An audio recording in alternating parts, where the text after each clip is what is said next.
Halo, Assalamualaikum warahmatullahi wabarakatuh. Terima kasih untuk yang sudah datang ke channel aku. Kalau belum subscribe, tolong jangan lupa di subscribe, kemudian bunyikan lonceng, dan jangan lupa kasih like serta komentar biar aku makin semangat ya. Istri simpanan pria angkuh. Episode 159. Kesal. Andrea yang baru saja dari kamar mandi melihat mamanya sedang berjalan bersama dengan perawat beserta keluarga kakak iparnya. Dengan cepat ia berlari mengejar mamanya. "Mama, sudah lahir ya?" Pria berwajah tampan dengan tubuh yang tinggi itu bertanya dengan nafas yang terdengar ngos-ngosan. "Iya sudah, ini dia." Luna tersenyum memandang cucunya di dalam boks bayi. "Ganteng sekali," puji Andrea. "Iya bang, ganteng seperti aku." Fahri tersenyum lebar. Andrea diam memandang anak remaja yang berwajah tampan itu. Ia kemudian memandang wajah keponakannya yang berada di dalam boks bayi. "Kalau dengar Bang Arga, bisa ngamuk dia," ucapnya. Fahri diam kemudian sedikit tersenyum. "Tadi sudah dimarahi, hehehe. Yang punya anak siapa? Yang ngaku-ngaku siapa?" Herna memandang putranya. "Keponakan aku wajahnya seperti Kak Dira. Aku juga seperti Kak Dira. Berarti dia ya seperti aku," Fahri menjelaskan. "Jangan ngaku-ngaku, nanti dedinya ngamuk." Luna tersenyum. "Kenapa tidak langsung disusuin sama ibunya?" tanya Andrea kepada perawat yang sedang mendorong boks bayi. "Untuk sementara akan dipantau dulu sama dokter spesialis anaknya mas." Perawat itu tersenyum manis memandang Andrea. "Berapa lama biasanya akan dilakukan pemantauan oleh dokter spesialis anaknya?" tanya Andrea. "Minimal 24 jam, jelas perawat yang tersenyum genit tersebut. "Namanya siapa dek?" Andrea tersenyum tipis. "Sisil mas," jawabnya. "Nama saya Andrea. Ini keponakan pertama saya. Apakah selama 24 jam bayi boleh bertemu dengan ibunya?" tanya Andrea. "Iya mas, boleh. Soalnya nanti bayi akan diantar ke kamar ibunya untuk menyusu." Andrea sedikit tersenyum menang perawat yang saat ini mendorong boks bayi keponakannya. "Kalau begitu, saya akan menjaga keponakan saya di sini," Andrea berkata ketika ia masuk ke dalam ruang perawatan bayi. "Mas boleh masuk ke dalam, hanya beberapa jam saja, dan kemudian menunggu di luar," jelas perawat itu.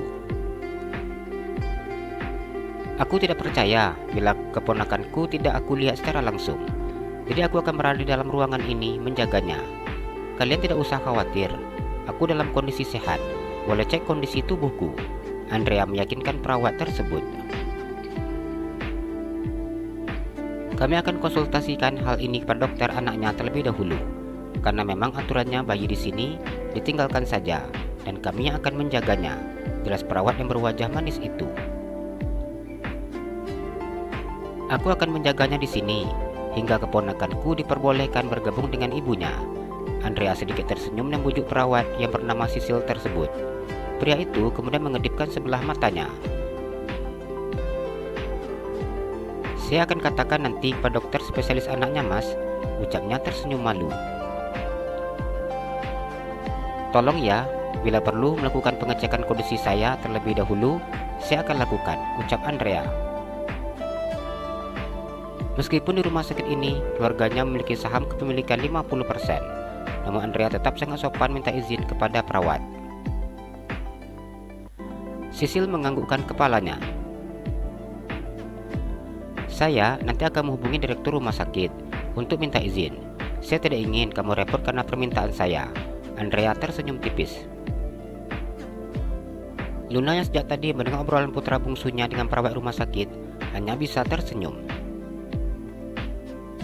"Modus," Luna sedikit berbisik di telinga Andrea.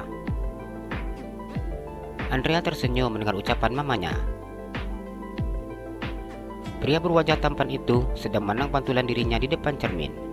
Ia ingin terlihat tampan dan sempurna di depan calon istrinya. Iswandi tersenyum ketika melihat mamanya yang masuk ke dalam kamarnya. Yeni menggeleng-gelengkan kepalanya ketika melihat putranya. Pantas saja, Mama panggil-panggil tidak dengar, ternyata lagi menghayal. Wanita berwajah cantik itu tersenyum menang putra sulungnya. Yeni sangat memahami seperti apa sifat putranya. Iswandi bukanlah jenis pria yang mudah jatuh cinta. Bahkan selama ini, Yeni tidak pernah melihat putranya jatuh cinta. "Ada apa, Ma?" tanya Iswandi. "Mau kemana?" Yeni balik bertanya. "Pertanyaan aku belum Mama jawab." Iswandi tersenyum dan menyemprotkan parfum ke baju kaos berkerah yang dipakainya. "Pertanyaan Mama jawab dulu. Soalnya jawaban yang kau minta itu panjang penjelasannya," jelas Yeni. "Dinner." Iswandi tersenyum dan mengangkat sebelah alisnya. "Sebenarnya, tanpa kamu jawab, Mama sudah bisa menebaknya." Yeni mengangkat sudut bibirnya sebelah kanan. Iswandi mencibir ketika mendengar jawaban mamanya. Tadi maksa suruh jawab, sekarang malah katanya bisa nebak. "Apa nggak jadi ke Semarang?" "Sepertinya batal, Ma. Soalnya Tuan Arga beritahu kalau istrinya mungkin akan melahirkan dalam waktu yang dekat ini. Jadi aku putuskan untuk ke sana setelah istri Pak Arga selesai melahirkan," jelas Iswandi. Yeni menganggukkan kepalanya setelah mendengar penjelasan dari putranya. "Apa berani ke sana sendiri atau mau Mama temani?" Yeni menawarkan jasa kepada putranya. Iswandi tertawa mendengar apa yang dikatakan oleh mamanya. "Sebenarnya Mama itu niat mau menemani aku ketemu sama papanya Lala atau pengen ngomelin papanya Lala?" "Ya jelas, mau marah dan ngomel lah. Bila Mama bertemu sama orang tuanya, akan Mama cermahi itu orang habis-habisan. Mama benar-benar kesal ini," Yeni berkata dengan suara yang cukup keras, menandakan bahwa dirinya sedang emosi. Setelah mengetahui seperti apa keluarga calon besannya, Yeni begitu sangat kesal. Ingin rasanya ia berjumpa dengan Papa Lala. Ia ingin marah dan mengomel habis-habisan, memberikan tausiahnya kepada calon besannya. Iswandi tertawa mendengar apa yang dikatakan oleh mamanya.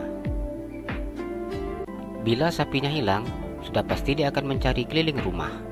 Begitu juga dengan anak kambingnya. Dia pasti akan mencarinya hingga dapat. Ayamnya saja tidak pulang, dia akan mencarinya keliling rumah, tetangga kiri dan kanan untuk menanyakan ayamnya. Lah, ini anak gadis nggak pulang bertahun-tahun, dia santai saja. Yang penting, uang dikirimkan.